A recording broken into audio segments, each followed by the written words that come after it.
Chapter 35. Then Josiah announced that the Passover of the Lord would be celebrated in Jerusalem on the appointed day in early spring. Passover lambs were slaughtered at twilight of that day. Josiah also assigned the priests to their duties and encouraged them in their work at the temple of the Lord.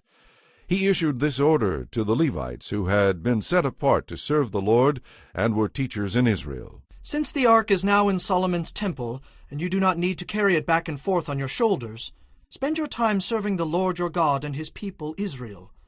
Report for duty according to the family divisions of your ancestors, following the written instructions of King David of Israel and the instructions of his son Solomon. Then stand in your appointed holy places and help the families assigned to you as they bring their offerings to the temple. Slaughter the Passover lambs, purify yourselves, and prepare to help those who come. Follow all the instructions that the Lord gave through Moses. Then Josiah contributed from his personal property 30,000 lambs and young goats for the people's Passover offerings, and 3,000 bulls.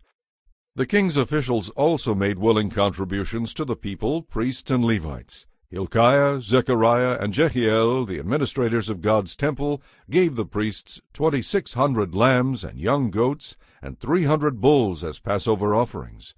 The Levite leaders, Conaniah and his brothers Shemaiah and Nethanel, and Hashabiah, Jael, and Jozabad, gave 5,000 lambs and young goats and 500 bulls to the Levites for their Passover offerings.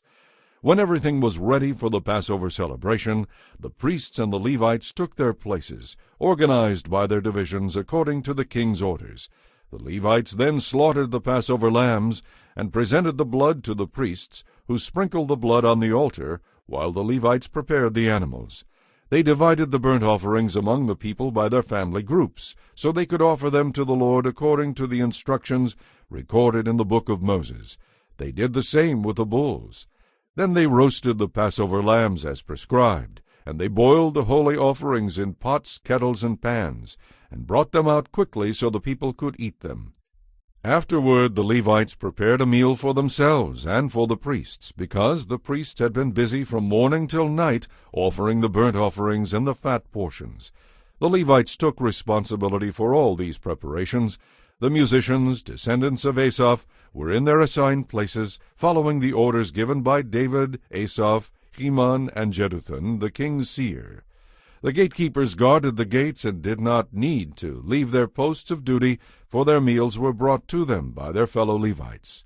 The entire ceremony for the Lord's Passover was completed that day. All the burnt offerings were sacrificed on the altar of the Lord, as King Josiah had ordered. All the Israelites present in Jerusalem celebrated Passover and the festival of unleavened bread for 7 days. Never since the time of the prophet Samuel had there been such a Passover. None of the kings of Israel had ever kept a Passover as Josiah did, involving all the priests and Levites, all the people of Jerusalem, and people from all over Judah and Israel. This Passover celebration took place in the 18th year of Josiah's reign.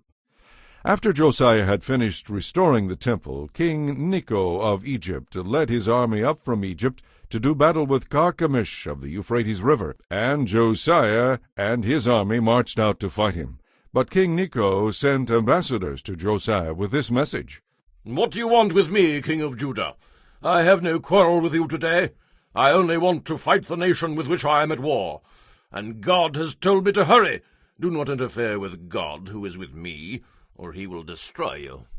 But Josiah refused to listen to Necho, to whom God had indeed spoken, and he would not turn back. Instead, he led his army into battle on the plain of Megiddo.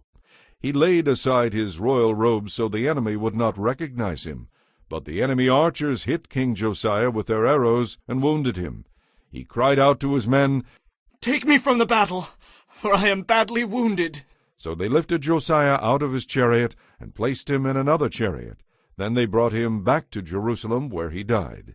He was buried there in the royal cemetery, and all Judah and Jerusalem mourned for him. The prophet Jeremiah composed funeral songs for Josiah, and to this day choirs still sing these sad songs about his death. These songs of sorrow have become a tradition and are recorded in the Book of Laments.